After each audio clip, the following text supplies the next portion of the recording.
Hey guys, how you doing? Welcome to Voices from the Dirt Road. Hey, today I'm just going to tell you right off the top, I'm not actually here. I'm filming this the night before.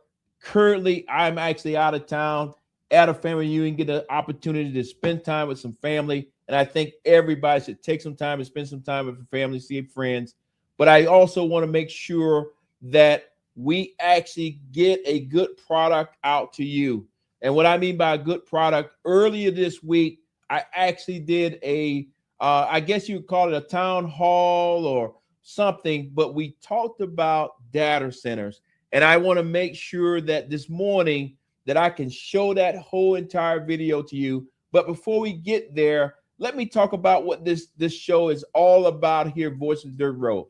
As y'all guys know, we focus on a stool, and that stool focuses on row crops. It focuses on cattle farming or cattle farming, animals, and all those kind of things. As you can see, I am tired. I just finished doing another show, but guess what? We must continue to get the show out. But what I want to tell you is this.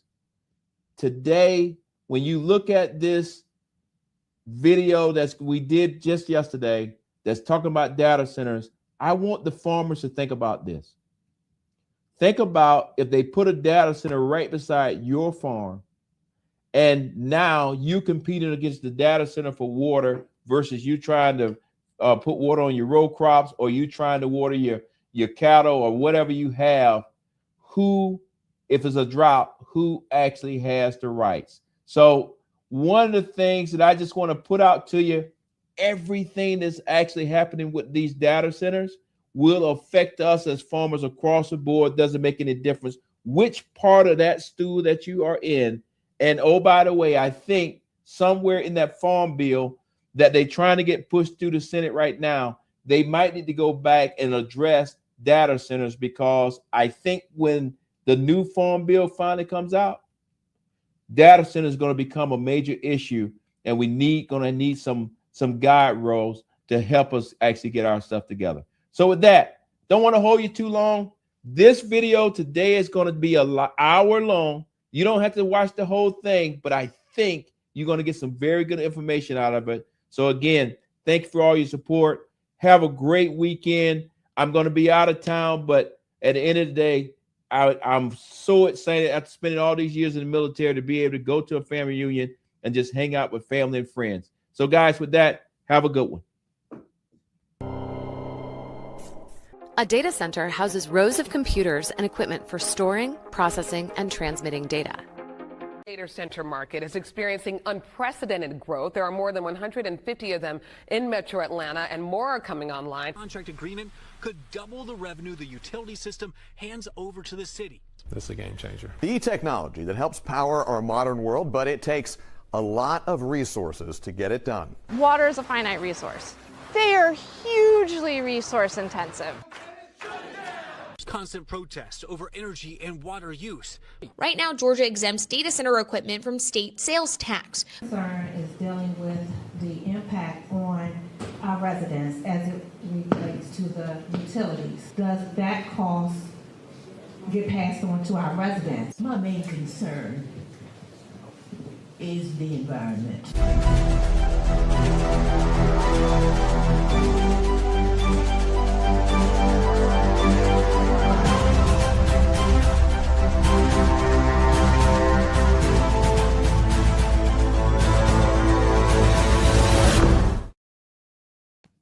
Hey guys, good afternoon. Glad to see you. This is Sean Harris. Tonight, I'm excited to be here with two of my fellow candidates, and I want to welcome you to a series that we're calling Rules of Engagement to the Data Centers. And we want to have a conversation with you tonight, so I encourage you to start putting your questions in. I encourage you to like what we're doing and then share it with your friends, because we want to get the word out as much as possible across the board. When you tonight is about having a conversation about letting you get to know us as the candidates in 3 different districts up here in North Georgia. And then on top of that, all 3 of us want to learn from you about your concerns, about data centers, so that when we all win in November and go to Washington, D.C., we can actually put policies together that would turn into law, that will put guardrails on what's actually going on currently in this, what I call the wild, wild west of data centers throughout all of Georgia and throughout all the entire United States. So with that, I just want to say again, welcome. I'm excited to see that in less than 2 minutes, we already got more than 100 people watching us. So please, again, tell your friends, share it with everybody, like it, get it out there. And on top of all of those things, I'll be remiss if I didn't say it. The 3 candidates that you see here actually see you, we care about you, and we want to support you. But in order for us to win, we actually need some people to donate some money to our campaign so that we can actually beat these individuals that we're running against, because all 3 of the Republican candidates we're running against, they don't care about you, and they definitely want data centers to be in your backyard and everywhere else. So with that, help me out, help us out, and let us go work together to win. So, but tonight we're talking about data centers. Before we jump into it, I want to tell you a little bit about my district and how it impacts us here at data centers. I'm going to look down, so I apologize because there's a lot of data here. One of the things I want to tell you about Georgia right off the top. Georgia is number 2 in the nation when it comes to having data centers, and is right after Virginia. Think about that. Georgia's number 2.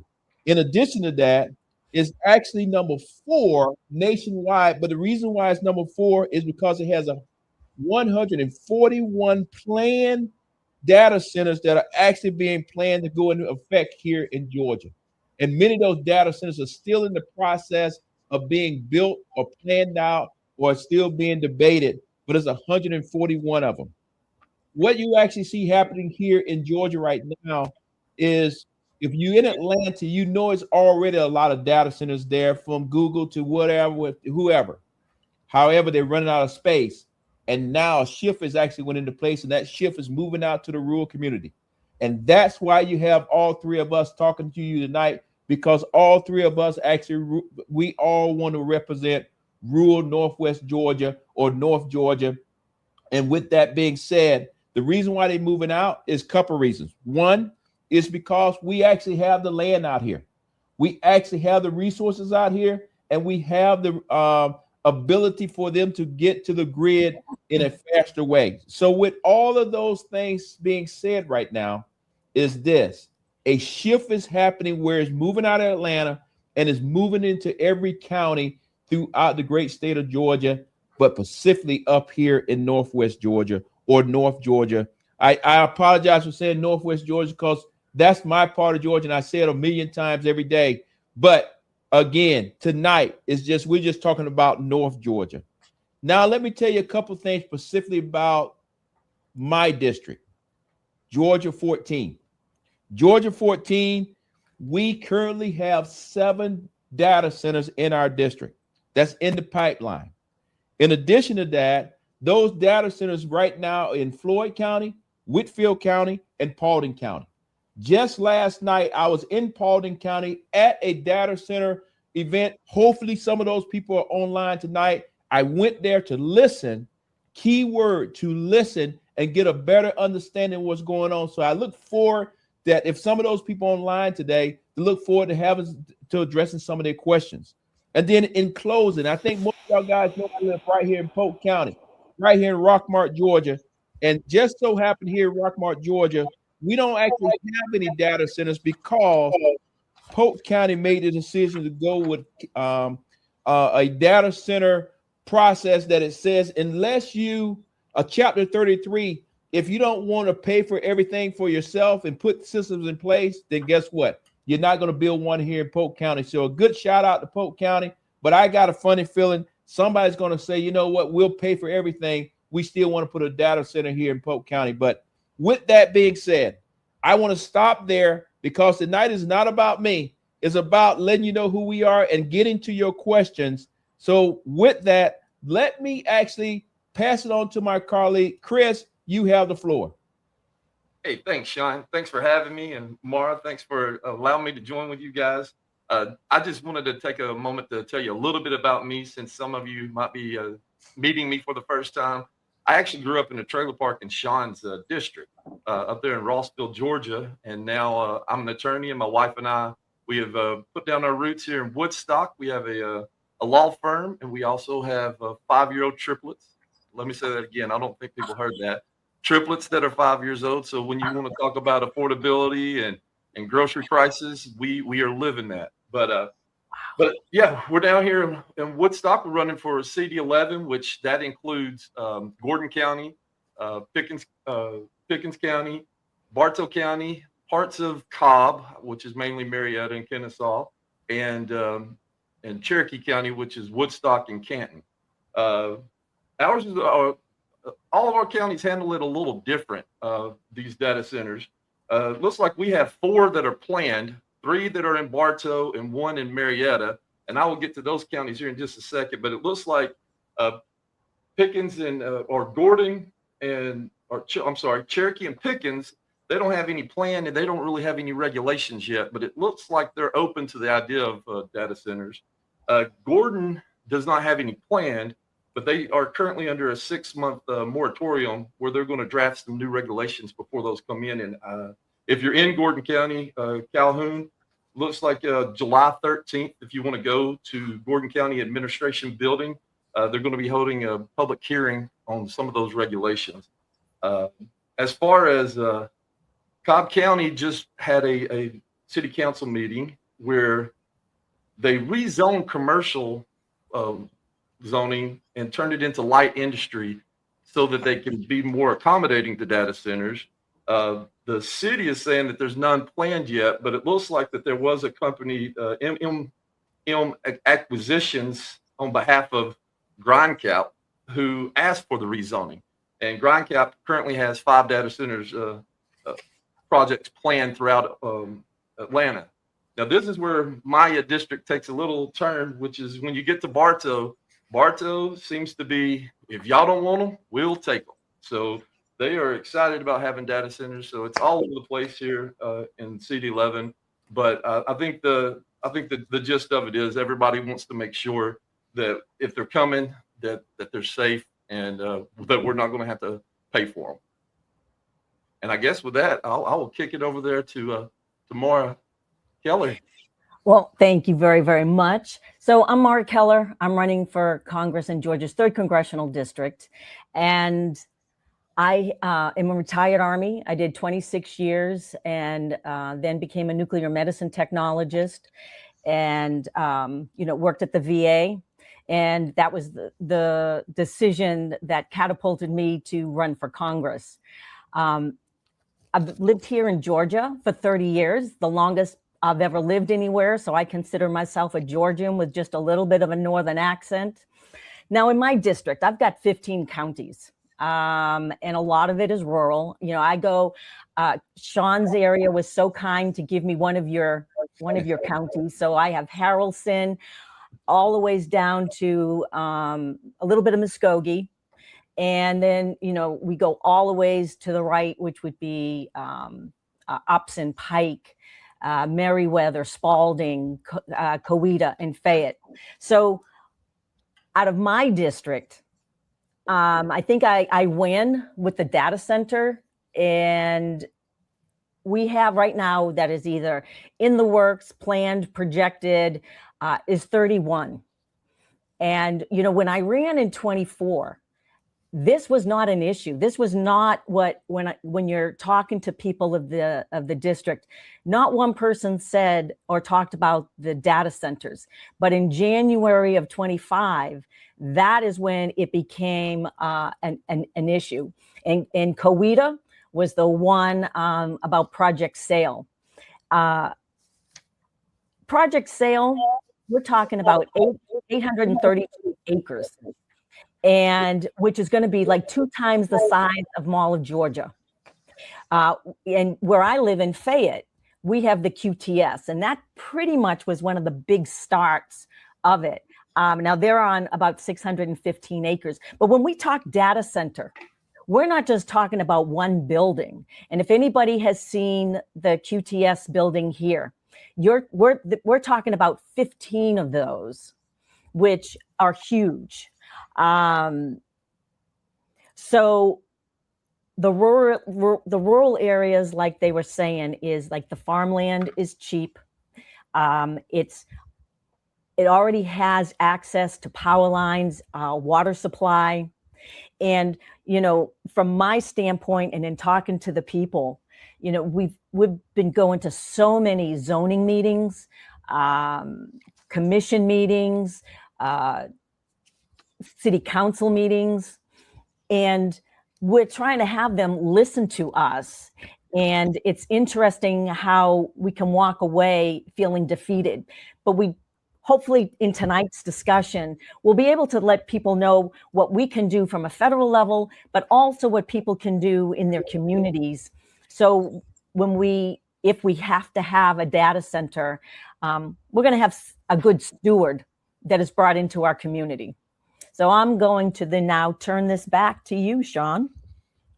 All right. It's good to be back. Hey, one of the first things I want to say is to say thank you to everybody that's chiming in. I also want to give a big shout out to Adam. Adam, I see you there. You over there on X. Appreciate all your help. Thank you for getting this thing out there to everybody. And then on top of that, before I start talking about myself again and get prepared to start asking some questions, I just want to let everybody know that we only been on now for 13 minutes and we already got 1,000 people actually watching us as we get started. So thank you for that. Please keep liking it. Keep sharing it, because that in itself brings more people to this particular thing. And then on top of that, if you see there is a QR code at the top, put your phone up to it. Please give money to our campaigns. And when I say give money to our campaigns, whatever we raise tonight, we're going to split evenly across the board, because I believe that when I win and when Mara wins and when Chris wins and everybody else wins throughout this great state of Georgia, we need people in DC that's going to work together. We also need people that's going to be working with us down at the state level. And then we also going to need people that's working at the city and county level, so that when we actually putting these things together, as far as guardrails, somebody will actually listen to us and put the action into place. Because tonight's conversation is about what can we do at federal level. And right now, when we look at the federal level, and we'll play with this, Mara or Chris, anybody who actually has some additional ideas on it, just jump in. But at the federal level, right now, we only got one bill that's actually bipartisan, and that's up in the Senate, and that's called the GRID Act. At the end of the day, I'm not going to go way in the weeds. I just want to introduce it to let you know that please put that in the chat for me, team, somewhere for people can see it, the GRID Act. Because I want you to take time today, call your representative, call your senator, call everybody and say, hey, you need to get in behind this, because this one's bipartisan, and it's the only piece of legislation that's even roughly talking about data centers, whatnot. So I just want to put that out very early in this conversation, so that when you get off tonight, and we will only hold you for 1 hour tonight. If you know anything about me after doing 40 years in the military, I know how to start on time, and I also know how to end on time. So I assure you tonight, we started at 6, and at 7 o'clock, we will go off and we'll let you go back to your families, let you relax. But at the end of the day, we look forward to your questions. Do any one of my other colleagues want to talk a little bit more about the bipartisan bill in any kind of way? Oh, the ones that I want to talk about are the ones that are in the House that do not have bipartisan buy-in. And we've got, I don't know if they can put it in also in the chat, which they can also contact their congressman. But some of them deal with the energy, some of them deal with the water, some of them deal, which to me, one of the most important ones is when we talk about the non-disclosure, the NDAA. When you show up at some of these commission or zoning meetings, once they sign an NDA, they can't tell you who it is, how big it's going to be, how much power, how much water they're going to use, what kind of water system. And so the community, you're automatically in the blind. And so you've got some smart people out there, and what they'll try to do is say, okay, they got this size of a plot, so we're going to assume this is the type of data center they could put there.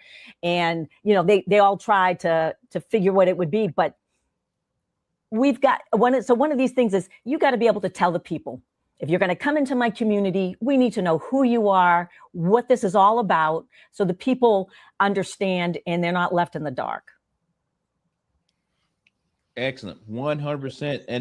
And hey, how you doing all the way over there in Augusta, Georgia? We see you. And that is another one of our colleagues that is an outstanding candidate. You need to get in behind her over there. So again, as Democrats, we are working together before we even go to DC. And I think what you see here is no egos, no, I got you. We're not saying we have all the answers, but what we are saying is we want to listen.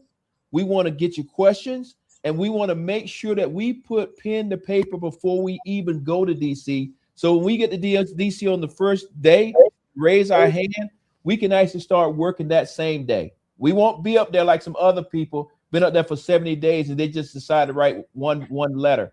But we're not going to go down that road. So with that, I'm trying to see, do we have any questions? I see you, Dalton. And yes, please put into the chat where you watching us from, because we may have some people watching us all the way on the other side of the earth. You never can tell, because right now we have almost 1,300 people watching us as we speak. So again, thank you for that. Sean, I was just going to add to go ahead, Chris. Those acts. The great thing about the bipartisan stuff is what we're seeing. I know that the House just passed the 21st Century Act, and I'm not going to get off topic, and Trump is holding it hostage right now. But the good thing is we're starting to see that both sides are coming together and aimed at a problem and trying to find a solution. And I think that's what these acts all represent. Is if you look at them, they're all saying, one, we got to make sure that these data centers are passing they're not passing the cost on to us. If they're going to build these things, then they're going to be responsible for that cost. And they're also making sure that there's transparency involved.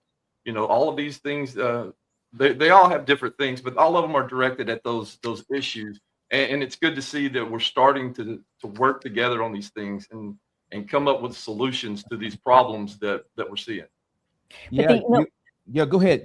Oh, well, no, it's just that one of the issues are on these bills, they're sitting in committee. Mm-hmm. And because we are not working together up there to get them out of committee, they're going to sit there. So we all know what we have to do in order to get them out of committee. Yeah, you're exactly right. I mean, that action is everybody that's listening to us today or watching us, however you want to describe it, picking up the phone, reaching out to your representative and saying, hey, let's move the balls. Stop playing softball games in DC and pointing fingers at each other, and actually roll your sleeves up and actually go to work. That's what you're paying them for. So make them actually go to work, and then come November, vote them out. Let's get somebody up there that you can hold accountable. And the cool thing about what I'm talking about right now, and I'll get to this, I think we had a question here. Yep, I see it popping up. But as I'm talking about this, my other two colleagues, you look at that for me, please. But what I want to say is this. When I look at data centers, I try to look at it through the lens of myself and Carla and our family. Would I want a data center next door to my farm? The answer to that clearly is hell no. No ifs, ands, buts about it. And we've been blessed enough that I probably got enough influence to probably get that data center pushed somewhere else. But the less fortunate of us, that's where that data center end up. It'll end up beside a school. It'll end up taking some farmer's place, or end up somewhere where the people don't actually have a voice. And that's what I want to make sure that we are the voice to the voiceless, so that at the end of the day, data centers are going to be here. I mean, the reality of it is, and I know it's going to sound crazy, but if we didn't have data centers, we couldn't be on this thing that we're doing right now. Somewhere data centers pushing this out to right now almost 1,500 people watching us. But at the end of the day, we need to put guardrails around it from the federal level to ensure that states across the board have the guidance that they need. But on top of that, what I saw last night in Paulding County was I was very pleased to see the citizens standing up for themselves. But I will be honest with you, I was very disappointed there at the end, after all every statements and things were said, and the leadership there said, "Is it anything else on the agenda that we need to discuss?" You would have thought they would have said, "No, thank you, close the meeting out." Somebody, and I don't think he meant it in a bad way, but it just didn't leave a good taste in my mouth. He just wanted to say, "Hey, I just want to say happy birthday to so-and-so, so-and-so." And I'm like, wait a minute. These people just stood up here for the last 30 minutes talking about how data centers are going to take all the water, going to destroy their lives. And the best you can come up with is happy birthday. Come on, guys. We're better than that. So with that, I'll turn it back over. Look like Mara wants to say something there. So you know what? This is a nonpartisan issue. You know, it doesn't matter what side of the aisle you are. But what's interesting is when they show up from the communities, when they show up at the commissioners and the council meetings, everybody's trying to have their voice heard. But when you get to the Georgia Dome, or when you get to Washington, it becomes an extremely partisan issue. And that's one of the things that, you know, we need to be able to cut through, is that, again, it should not be partisan when we get to DC. We should be looking at it from our constituents' eyes. And, you know, and so I'm just going to talk about Project Sail. We had the community come out. And it might answer one of the questions that I saw earlier. Shelly, can you put that question back up, please? I think it was at Marketplace Max for accountability. So when you can write your ordinances, and you sit, and so community comes out and says, you know, how far they really want them to be, or maybe how tall, you know, the decibels, or what would happen if it's too loud? What happens if the generators are causing issues for the environment or whatever? They should have them written in there. And then what we were seeing is, in some cases, when the council went back to the companies and was saying, these are the ordinances that people want, the companies were taking it out and saying, we don't want this in here in the ordinance. And then they came back and it was like, this is what we're going to vote on, and this is what you're going to like. And I thought how backwards that was. So that it was like the people's voice didn't matter. These companies were in charge. And to me, that was not right. So when Project Sail, you know, the vote was taken, and people were walking away defeated. It was, and a lot of people were crying. That was a sad day when people felt their voices were not heard.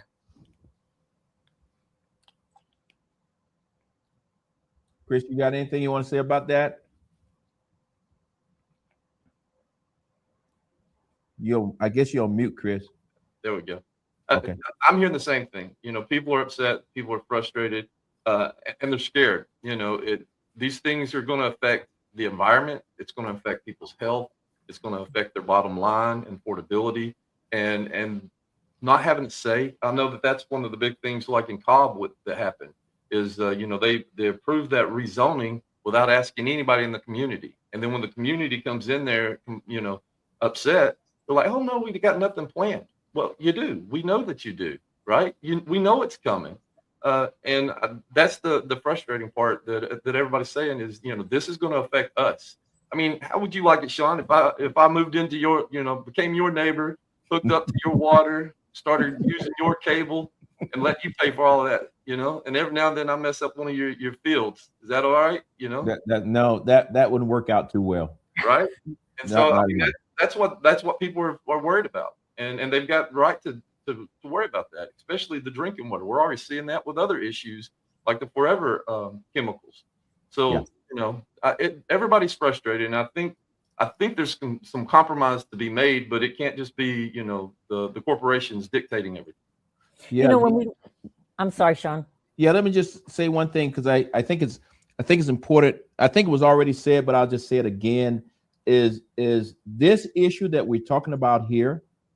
When I'm out and about in the community, Democrats, independents, and Republicans actually bring this issue up to me equally.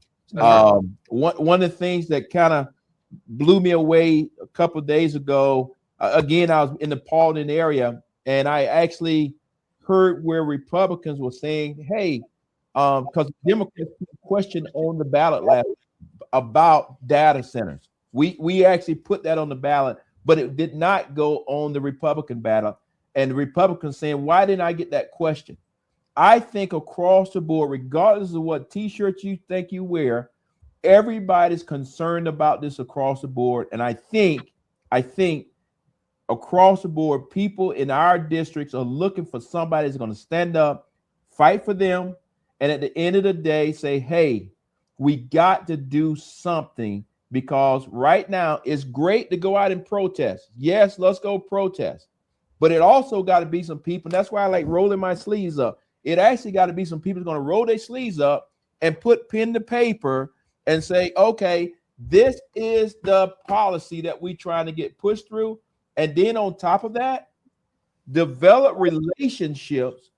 We don't have to believe in all the same stuff on any given subject, but to develop relationships that says, I don't care less if you're Democrat, independent, or Republican. But we all agree that data centers need to get some control measures or guardrails. We can work together on something bipartisan and actually put some more things in place, because to be honest with you, I don't see the guys in DC right now with everything that's going on currently today. They got a bipartisan bill ready to be signed by the president that talks about housing. And he says, hell no, I'm not going to sign it. Okay. Because he wants to deal with the SAVE Act. That's a whole different issue. But the only reason I bring that up is because when you have games like that being played, who's ever going to get to the time where they're talking about data centers and what's actually going on? So I think this data centers issue is going to be something that the next Congress is going to have to address, and that will actually be us. And that's what I've been telling everybody, Sean, when I'm talking to them, my conservative neighbors and colleagues, is like, you don't have to be a Democrat to vote for me. And voting for me doesn't make you a Democrat. But regardless, I'm going to fight for you just like I am for my own party, because at the end of the day, it's the difference between the haves and the have-nots, right? And that's what we're seeing, like Mara was talking about with the corporations dictating. It's the haves that are coming in and telling the have-nots what to do and how we're going to do things. And so, I agree. I think we need to get in there and have people who are going to fight for everybody and to make an actual difference to our lives. No. Hey, Mara, I know we want to say something, but let me just do a touch right here. We just hit 30 minutes, which is awesome. We got roughly about 1,720 people watching us. That's awesome. But let me also tell you what's not awesome. Everybody's cheering for us, but nobody's put their phone up to that thing and gave us any money. And I know that sounds mean. I know that is not cool to say, but at the end of the day, in order for us to win these races that we're currently in, if you want us to be able to take this passion to Washington, D.C., we got to buy TV time. We got to buy signs and buttons and knock on doors and hell, we got to pay for gas to drive all over these districts. Mark, how many counties you got? I have 15. 15 counties. I will tell everybody my district, one way from West Cobb all the way up north, is 157 miles one way. So I just ask you if you can give us $2, $5, $7, whatever you can. Thank you. I just thank you in advance. I don't want to seem like I'm begging, but it's a lot going to be going on between now and November. I just say it that way. Mari, back to you. It was just about, when they come here and the farmland is cheap and the power lines are available, the water's available. We know these belong in heavy industrialized areas. And the only reason is they're not going there is because they would have to then create the infrastructure. And we are allowing them to bypass and pay for the infrastructure if they put them in those heavy industrialized areas. And so we're not saying data centers cannot be here. We're just saying not in our backyards. And if we look at my district, we had about 21 homes that were being affected by eminent domain. Mm-hmm. We also had, I think it was like over 300 parcels they were talking about that are going to be having these power lines. So that's, again, a type of easement, eminent domain on people's yards. There's a young lady in Coweta, and I'm telling you, she is a powerhouse. And I'm going to say her name is Brianna.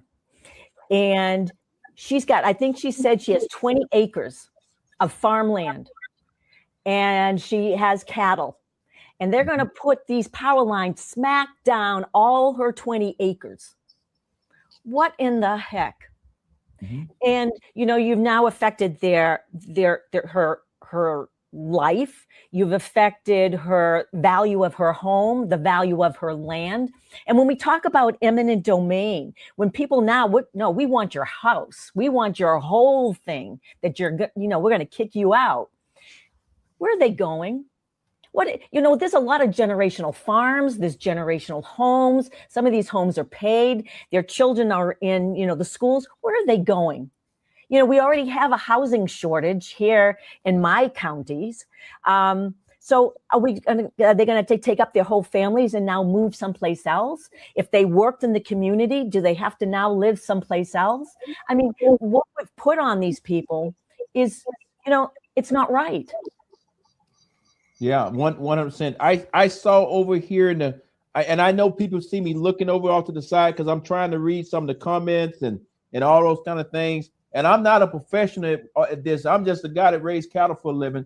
But I saw a question there. Somebody was asking, that our candidate to be governor, or not our candidate to be governor, Keisha, when she becomes our governor, I think the question was talking about she's going to ask for a pause or something. I support a pause. I support it. What I'm talking about is after we get the pause, what pen to paper we got to do that when we come out of the pause, we actually got things in place that if you get a 30-day pause, a 60-day pause, or 8 months or a year pause, I want to have this discussion with people and learn from people so that when we put pen to paper and come out of that pause, we actually got something concrete that we can move forward with and say, this is our plan when it comes to data centers. And that's why we actually call it rules of engagement. And that's why we're having this conversation. We're going to continue to have this conversation.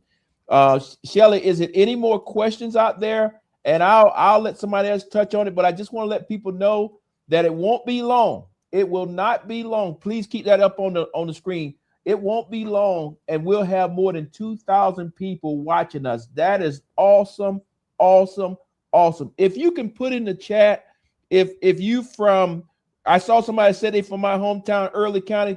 Shout out to the Bobcats. But if you're from anywhere in Georgia, but if you're actually from New York, if you're from California, if you're from wherever, and Adam, again, I want to thank you. Push that thing out all over X. And let people know we're out here doing it, and ask them to help supporters and so that we can actually win these elections down here. So with that, I think it was you, Chris. Yeah, what I was going to touch on is another thing that's going to be important, and the reason why we need to get us three up in the House is Georgia Power just got a $22.4 billion loan from the Department of Energy. to build a new power plant and transmission lines and upgrade. And it's going to be, Congress's job to oversee that. Now, the last time they did that was the Vogel, and they overran the budget by $20 billion. So the way we're seeing them spend money on a reflecting pool, who knows what's going to happen if they're overseeing a $22 billion project, right? So, and this is all, and yet again, this is another thing that's bothersome, is because this is our taxpayer money going in to pay for the infrastructure for this, this industry. So it's one of those, but at least we have oversight. But at the same time, where's these corporations pitching in on this, right? Yeah, you're exactly right. I was talking to some friends the other day, and we were talking about data centers on the front end when they come to town. And everybody talks about how it's going to create so many jobs. And yes, it will create jobs for you to build a building. Okay, for you to build a building. I'm not even 100% sure when they build these buildings, will that be local people building it, or is it kind of like the guys that build stuff all over the United States, so that when they build it in California and they come to Georgia and they build the same building so that they know exactly how to do it? That's kind of what I want to get my hands around. I want to dig into that a little bit more and say, okay, when you're talking about jobs, who's actually getting these jobs and what kind of jobs are they on the front end? I know some places may take up to 6 to 7 years to build it, but then on the flip side of the coin, when you finish building it, and this is what I want everybody to help me on, when you finish building it, the jobs that you say it's going to create on the back end, what systems do we have in place to ensure that the people in the rural community actually have the skill set to even compete to have the job? That is where I want to make sure, because we know data centers are not going away. They're not.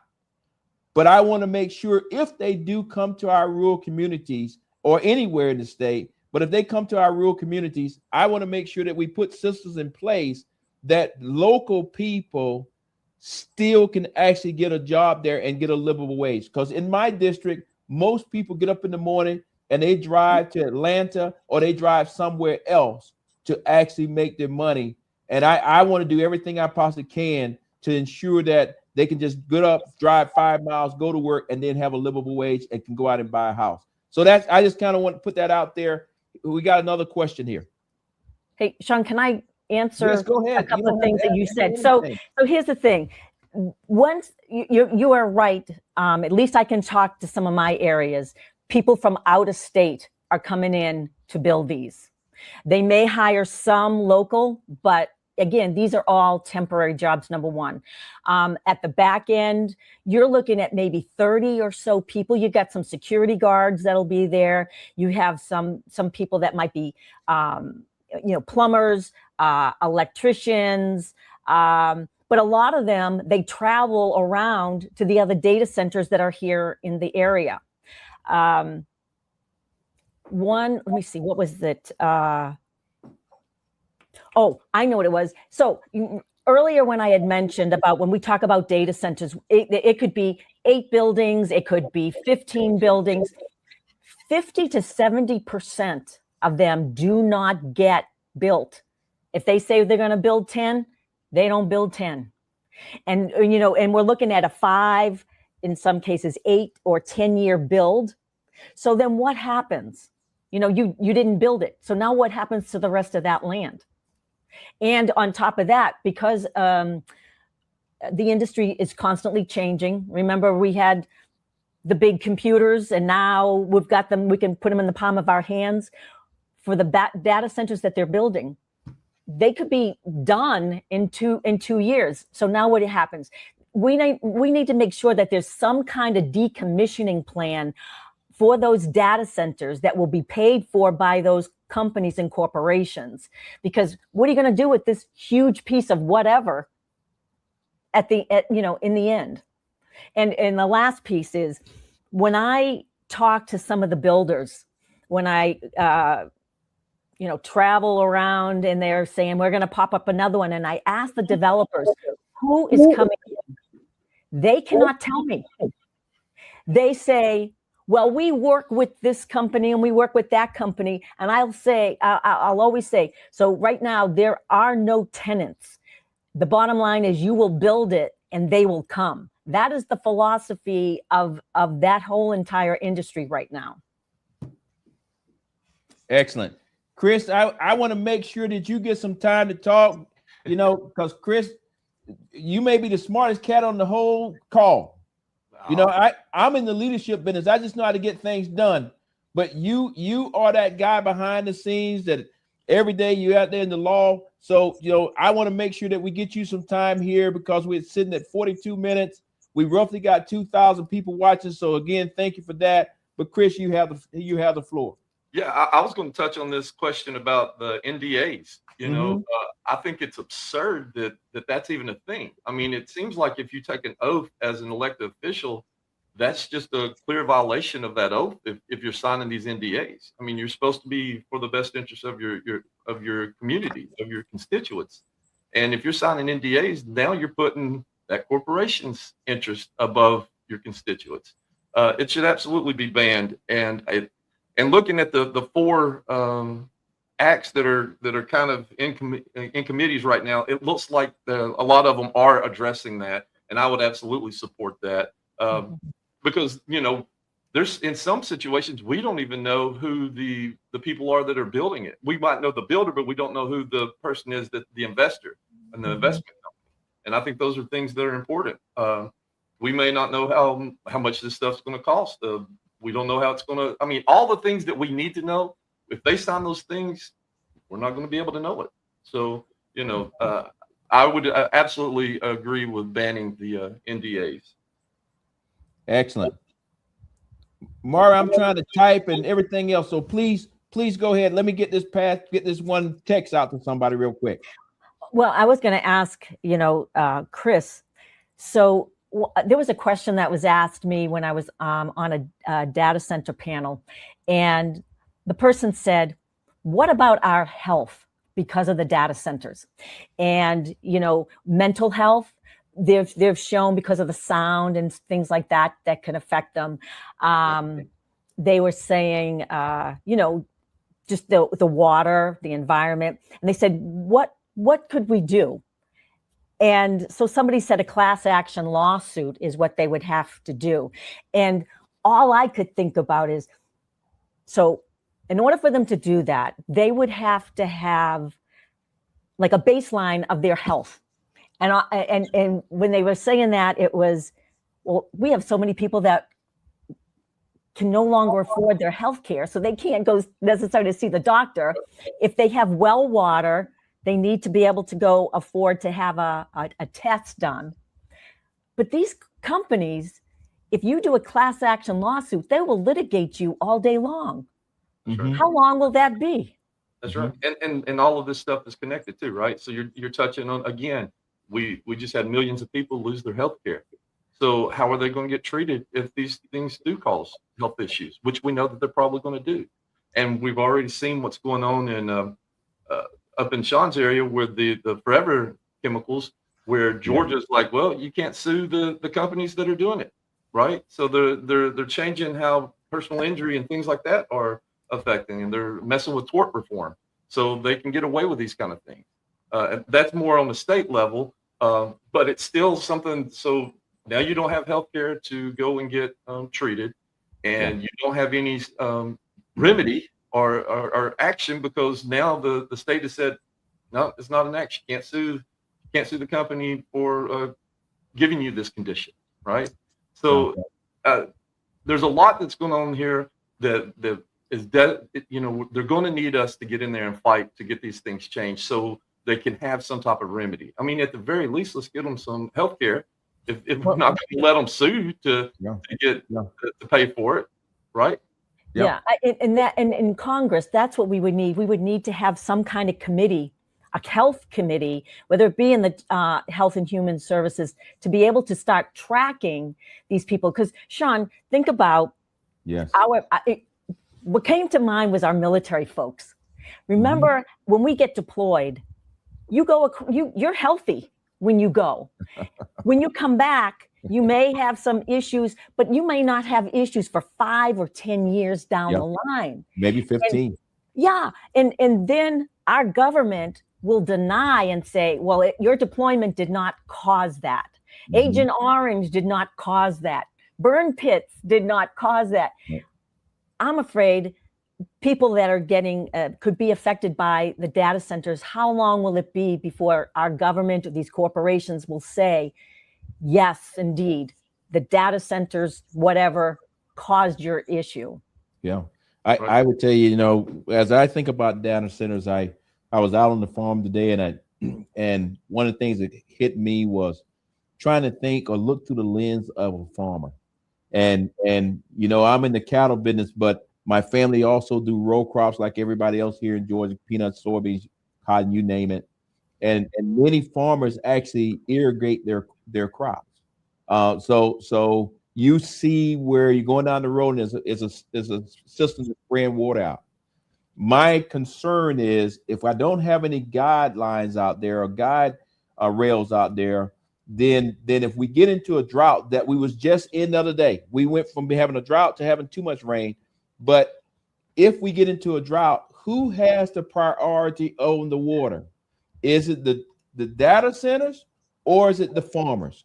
And these are the basic things that I personally want to make sure that when I get to DC, inside of those guardrails, don't make any difference they're in Georgia, California, New York, wherever, it specifically says something addressing the farmers in rural America to ensure that we don't actually get so many data centers that we can't feed ourselves anymore because all the water's been sucked up.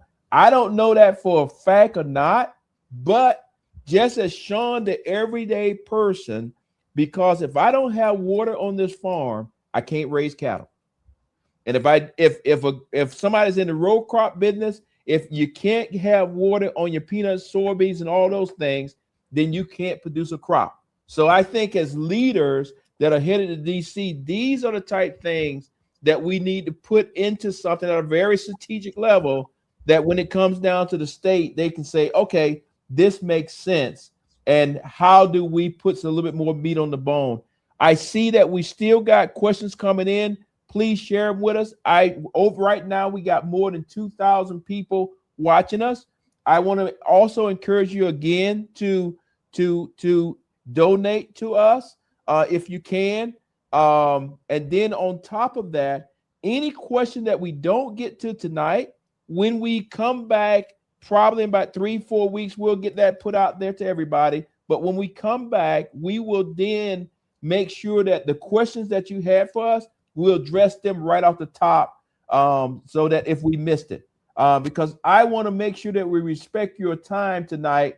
And I personally like getting in, getting out, so you can go back and spend some time with your family, and you're not just overburdened with all this political stuff. Sometimes you just need to just step away from it, breathe, and it's going to be okay.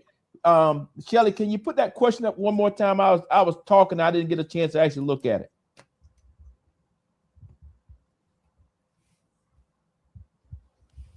Okay, would y'all guys support legislation that holds data centers and leadership?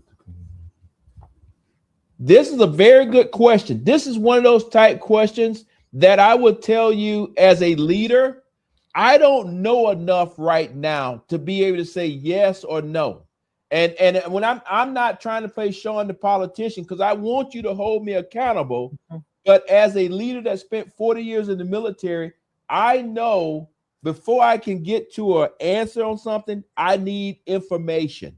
I need information. And part of that information is going to be from outstanding people that are on this line with us right now. But also, I will sit down with other lawyers out there and say, hey, tell me, what does the law say? Tell me, where should I stand on this particular thing? Because I don't want to do anything that will cause one of our areas to miss out if it's a good deal or a good thing. But at the end of the day, I want to make sure that whatever's coming to any one of our counties, that we understand it today, but we also understand it 50 years from now. And I think that's important to think about. Something that's good today may not also be good 50 years from now. So part of our job is to be able to look over the horizon there. Right now, we at 52 minutes.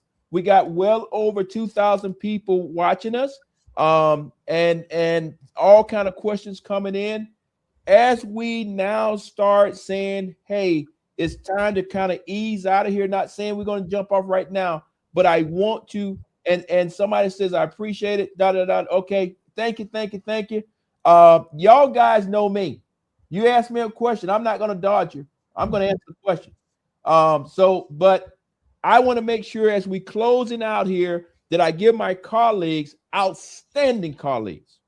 And when I say outstanding, these colleagues here touch my district. So that means the same people that's in my district that's struggling are right there in their district, because we probably got cousins and families that live across the line. Like Chris said he used to live in a trailer park right here in my district.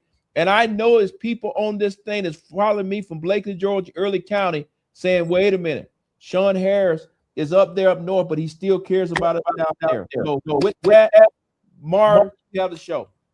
I just want to say, Sean, thank you so very, very much for putting this together, because you've given us a platform to collectively put our voices out there. So the people out in Georgia, the people in our district know that we're behind them.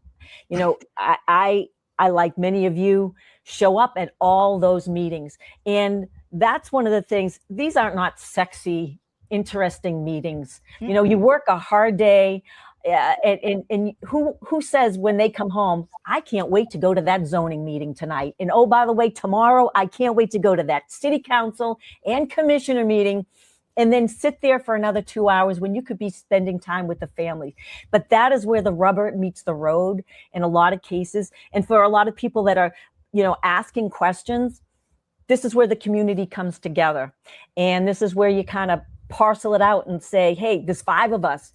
For the next month, you go, and then the month after that, you go, and keep us informed as to what's happening. Excellent. That way, you know, we have our pulse of what's going on. So then we can figure out what we got to do up in DC. We see what's happening because we're showing up. And we're not one. And that's the thing about the 3 of us here. And I know Soretta is out there. We're not one and done people. When we, you know, I can't tell you how many times there is a meeting on the same day talking about another data center, and only we can show up once, you know, and we got to see if we can get other people to show up, because we don't want them to say, you know, we're just there for a photo op, and we don't care. But we're doing our best to be in as many places as we can. So keep us, you know, keep writing to us. There you go. Chris, what do you want to tell the people before we get off?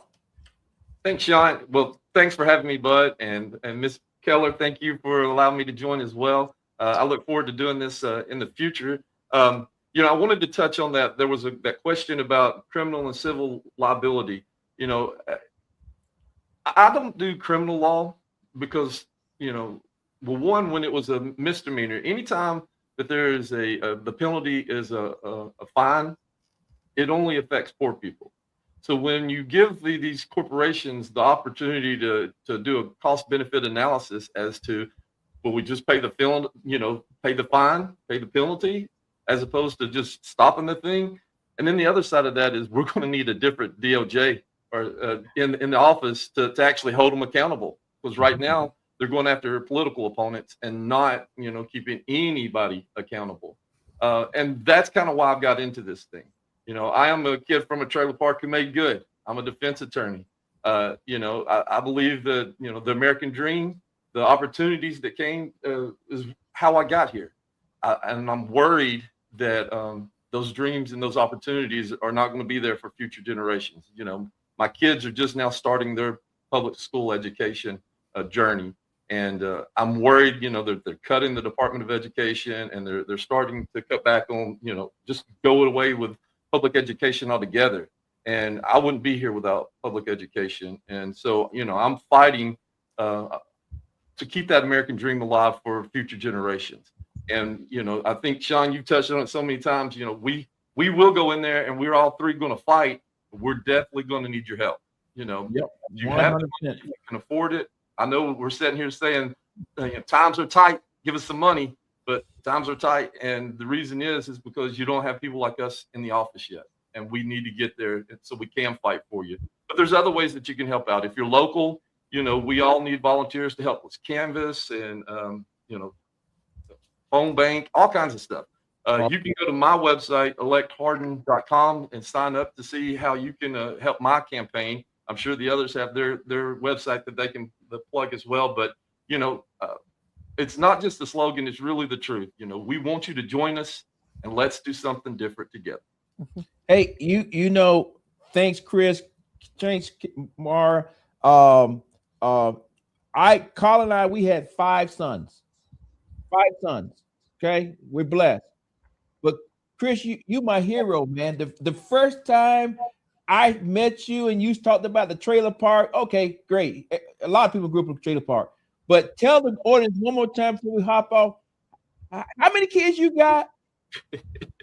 We have spontaneous triplets. We have 1 girl and 2 boys, and they're about to go they just finished pre-K, going to go into kindergarten.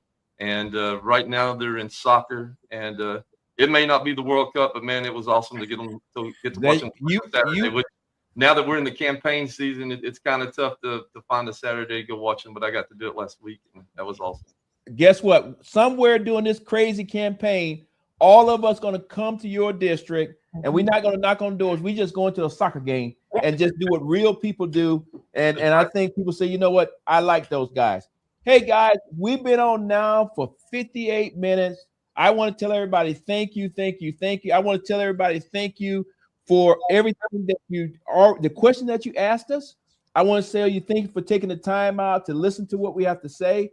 I also want to tell you thank you when it goes over to YouTube to share this thing everywhere and ask people to donate to our campaign day after day after day.